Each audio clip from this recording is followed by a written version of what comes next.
চলুন এই সুন্দর কুমড়োটা বানানো যাক। তো সবার আগে আমাদের জিপসাম পাউডার নিতে হবে পরিমাণ মতো। এরপরে আমরা পানি নিব, অল্প অল্প করে পানি দিয়ে মিক্স করব। তবে এই কাজটা কিন্তু খুব দ্রুত করতে হবে এবং খেয়াল রাখতে হবে কোথাও যেন দলা বেঁধে না থাকে। সব কিছু ভালোভাবে মিক্স করে এরপর আমরা কালার নিব। এই কাজটা কিন্তু দ্রুত করতে হবে, কারণ জিপসাম পাউডারে পানি দেওয়ার সাথে সাথে এটা জমাট বাঁধা শুরু করে দেয়। যদি এটা আপনি খুব স্লো করেন, ভালো করে মিক্স না করেন, তাহলে কিন্তু এটা দিয়ে আপনার প্রোডাক্টের ফিনিশিং সুন্দর আসবে না। অনেক দেরি করে ফেললে এটা আপনি প্রোডাক্টের মোল্ডে ঢালতেই পারবেন না। এই যে দেখতে পাচ্ছেন কিরকম লিকুইড হবে, ভিডিওটা দেখে বোঝার চেষ্টা করুন। এভাবে মোল্ডের ভিতরে দিয়ে ভালো করে একটু ঝাঁকিয়ে নিয়ে সেট করে দিবেন। এরপরে আপনার যদি অন্য কোনোটা থাকে ওইটার মধ্যে দিয়ে নেবেন, আর একটা মোল্ড নিয়ে নেবেন। যদি একটু থেকে যায় সেটা আপনার সাথে সাথে ঢালতে হবে। তো আমার একটু থাকে নাই, আমি অপেক্ষা করেছি শুকানো পর্যন্ত।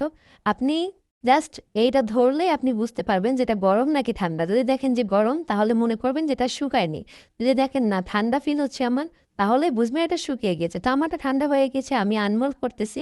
আমি আরেকজনের সাহায্য নিয়েছি। আপনারা যদি একা না পারেন তাহলে আরেকজনের সাহায্য নিয়ে খুব সুন্দরভাবে আনমোল্ড করে দিতে পারেন।